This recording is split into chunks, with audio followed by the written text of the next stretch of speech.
Senator Cherargei.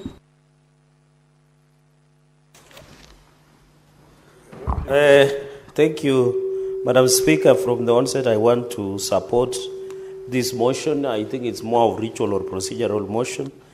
But, Madam Speaker, I want to correct a misconception that was advanced by my neighbor senator on that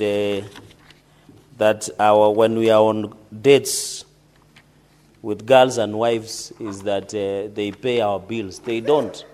In fact, Madam Speaker, I want to present as statistics that as the neighboring county, we have rescued many girls from Loya Nation, the neighbors, by marrying a number of them. If you come to Nandi, we have a quite number, which means the Kalwales and the likes of this world are doing badly. Because we are very generous. We are very generous and supportive, Madam Speaker, as you are aware. So in that region, Kalenjin men and Mwaso Nandi are highly sought after. Order, Senator Cherargei. I am not aware of anything.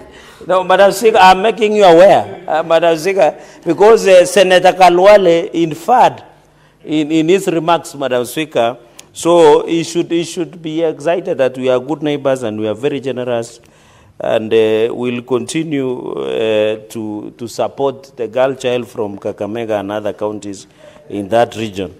Madam Speaker, let me make a few comments. You know, under Article 219 of the Constitution, Madam Speaker, any money that is appropriated by Parliament should be dispersed without undue delay.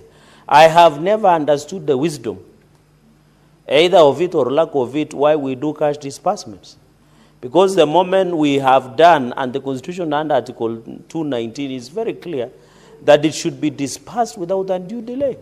So I don't know whether we are following the Constitution, we are violating the Constitution, we are defiling the Constitution, we are rewriting the Constitution, Madam Speaker. We must be very careful because Article 219 is sacrosanct. It is the people, and it has been passed as is, Madam Speaker. So I don't know why we are passing the cash disbursement schedule. And then it looks like it is a suggestion or a love letter to the Ministry of Treasury where they have not dispensed this money, Madam Speaker. To whoever much is given, much is expected. Sometimes you want to oversight governors, but sometimes they don't have the resources that has been dispersed or on in time, Madam Speaker. And therefore, this issue of cash disbursement schedule, Madam Speaker, is very unfortunate. You have seen the rise. We are approaching almost 200 billion Kenya shillings in terms of pending bills. Of course, Nairobi is leading, Madam Speaker. And we have had a discussion with Controller of Budget and the Office of the Auditor General. No one has understood the genesis and the origin of the pending bill. Because I thought the law is very clear that you cannot procure without a budget. Then how does it come that pending bills are rising, yet the budget blinds have been developed by the county assemblies across the county, Madam Speaker? So we have made a resolution by Narok Senator on the payment of pending bills. But as we talk today, on average, all counties are having a pending bill of $1 billion plus. And one funny thing about these pending bills is a dangerous mongrel. Let me use the word correctly. Is a dangerous mongrel, Madam Speaker, because you are being told there are verified pending bills, unverified pending bills, legible pending bills, ineligible pending bills. Then, Madam Speaker, one funny thing is that the verified pending bills are being paid. The county governments are still telling the suppliers, can you still bring, we verify again? So, Madam Speaker, it is a quagmire. It's a confusion. It's a creation of a mess. And the solution to most of these pending bills, Madam Speaker, is a system called e-procurement. We must agree. You saw the Kiricho the other day, they were buying a soda of 500 ml with 1,000 shillings. A soda you buy with 50 shillings, 100 shillings, Madam Speaker. Water like this that we drink on the floor of the house is 50 shillings. But when you go to government offices, they are buying it with almost 1,000 shillings. It is because of that gridlock. And I agree.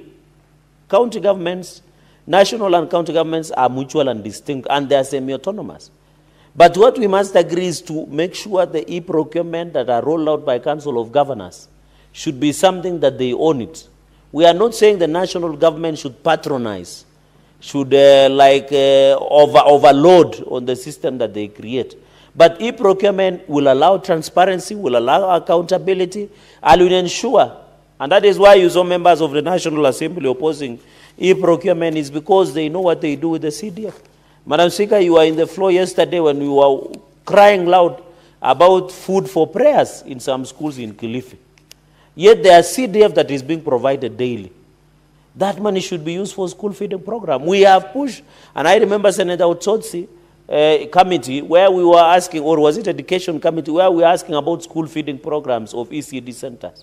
Because it has shown the more we do school feeding programs, the more the attendance of school, the more the children perform better in class because they are getting access to food. And the argument yesterday, Madam Speaker, was that the budget of education is approaching a tune of 800 billion.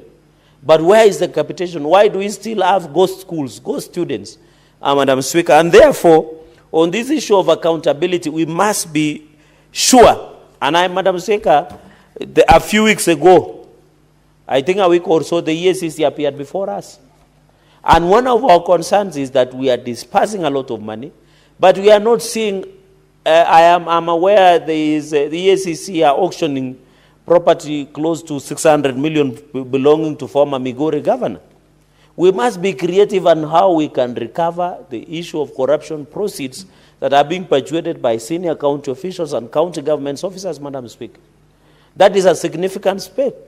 But we are not telling EACC when they end up plea bargaining agreement, it should not be that they take away the proceeds of crime, including property and acquisition, freezing of property, but leave again the perpetrator.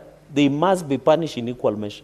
We need to punish corruption in this country, Madam Speaker, that when you are mentioned, there are rumors that you have allegations of corruption, you commit suicide like what is happening in Japan. Or if it becomes to the wire, we shoot you in town, in Jivanjika, that's Madam Speaker. So the issue of corruption continues to be devolved counties. We have said as a committee, and we have requested the EACC and DPP to be on the lookout so that we can ensure there is accountability. I remember, Madam Speaker, as I close that point, in terms of transparency, for example, and then EACC needs to be efficient. There were allegations of payroll manipulation in Nandi County last year, Madam Speaker. The EACC came with rat matters. They took away the computers. They have not even arrested a rat up to today. Or even call somebody to write statement on payroll manipulation. And remember, Madam Speaker, Nandi is spending almost 4 billion in terms of wage bill in every financial year. In this 415 billion that all counties have been allocated, Nandi is getting 7.7 billion in equitable shareable revenue. We have not even talked about conditional and additional grant. We have not talked about on-source revenue, Madam Speaker. So the point I'm trying to make is that EACC must be efficient. In fact, we had proposed in law, when yours truly was the JLAC chair, that corruption cases must be dealt and heard and determined within 24 months. So that people do not sit pretty in office and interfere with investigations. So, for example, in Nandi, we are disappointed that after the payroll manipulation, where cronyism, favoritism, Madam Speaker, and others who are being perpetuated through payroll manipulation, no one has been arrested. Even in the labor-based scandal of ECD cement, no one was arrested, Madam Speaker. And you want Kenyans to still believe that devolution is working? Kenyans must be told and understand. Because I know, Senators, the biggest question you face whenever you are in Vihiga, and I was fair a few weeks ago, people will ask you there is corruption in counties. So what is Senate doing about it?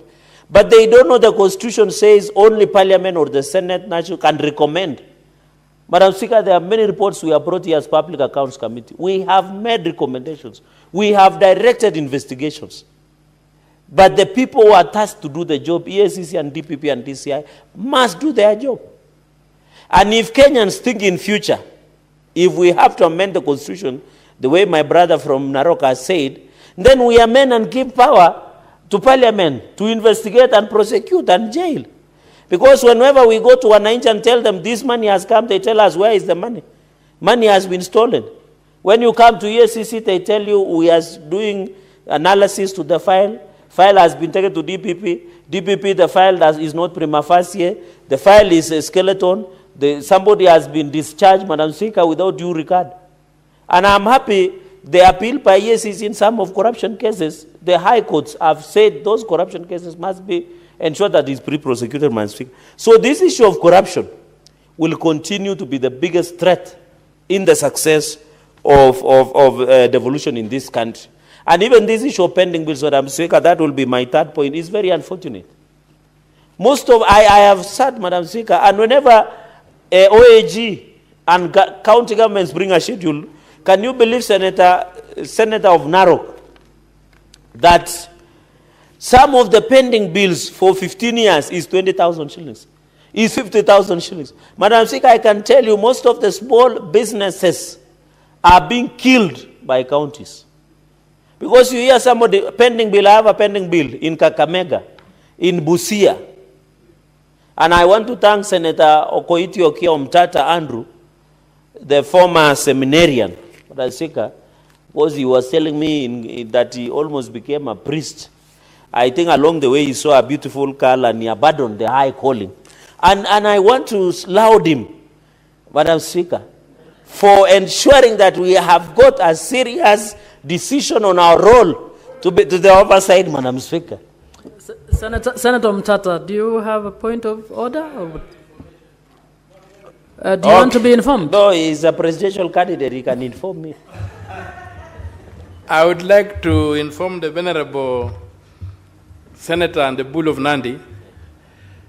I did not leave the seminary because I saw a beautiful girl. Yes. I'll just tell you that I didn't leave the seminary because of any issue of morality or faith. My faith was not compromised. My morality was not compromised. Yes. But I left. Thank you.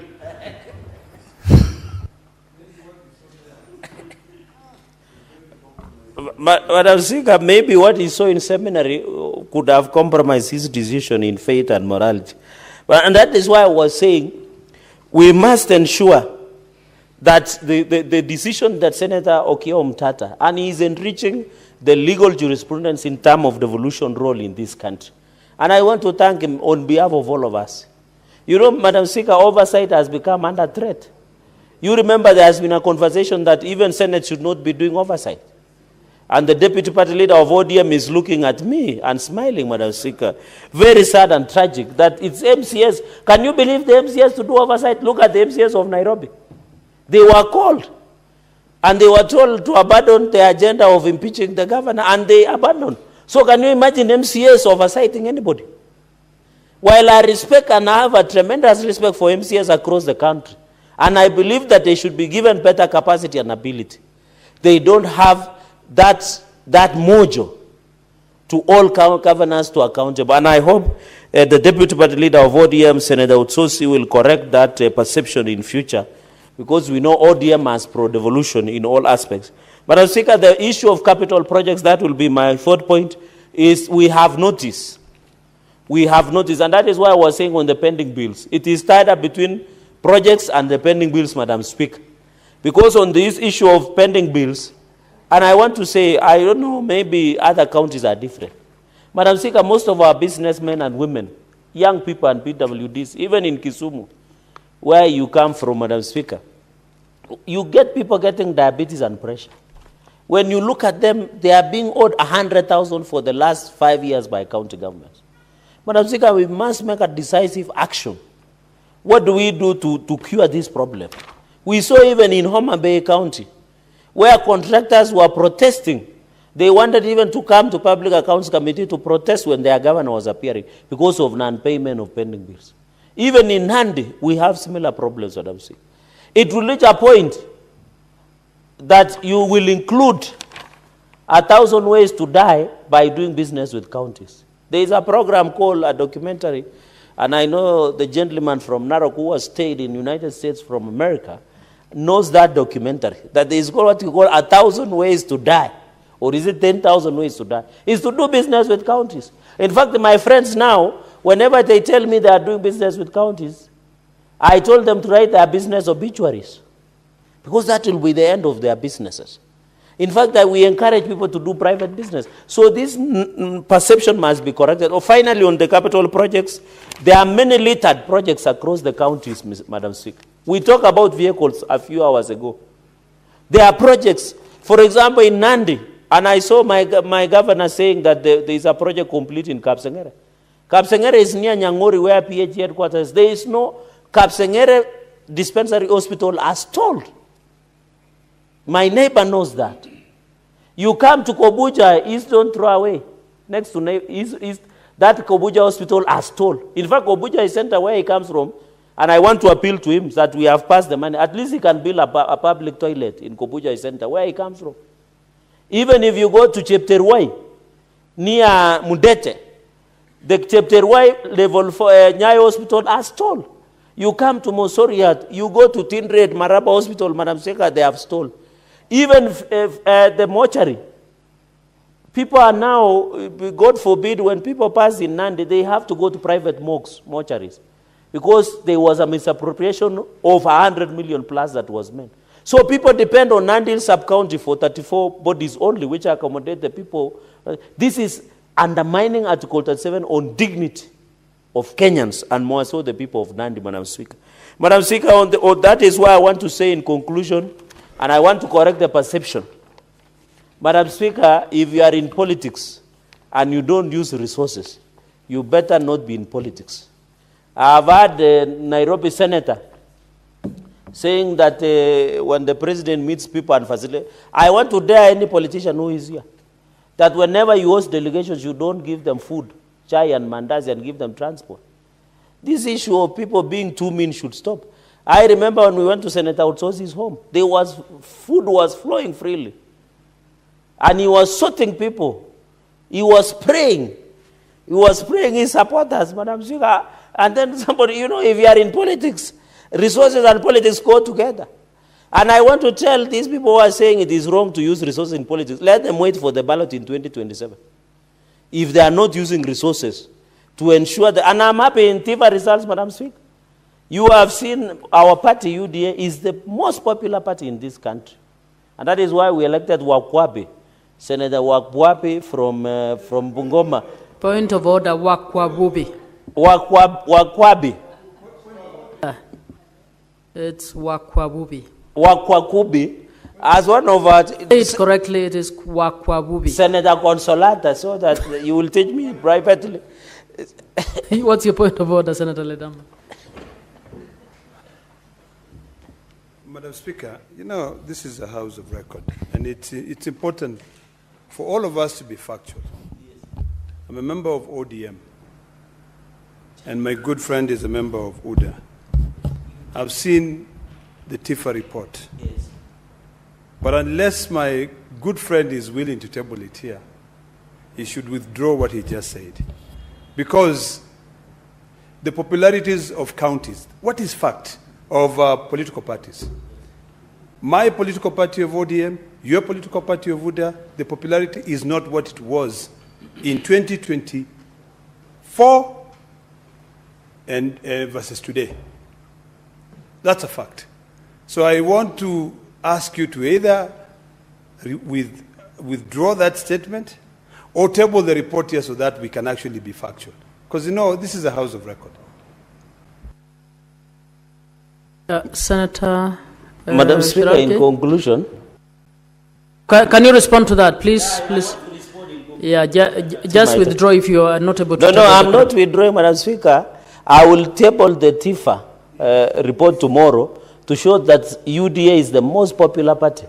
And in fact, President William Ruto will be re-elected in 2027. Those are facts that are in that TIFA report. I'm willing to table tomorrow in the afternoon as per your guidance, Madam Speaker. So in conclusion, let us appeal that this money go to the people so that they can get value. This is their tax, and I think that is what is important in this report, and commend the Finance and Budget Committee that I want to assure Nandi, Madam Speaker, will get 7.7 billion in this financial year of 2025-2026.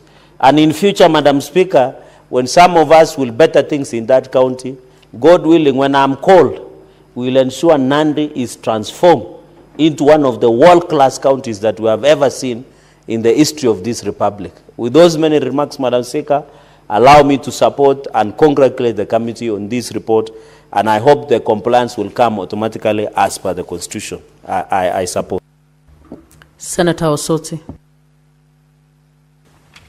Thank you, Madam Speaker, for this opportunity to also comment on this very important motion, a motion to basically process the cash disbursement schedule for equitable share for the year 2025-2026. Mr. Speaker, I want to join my colleague Cherargei, who said that, and Honorable Sifuna, who said that I do not understand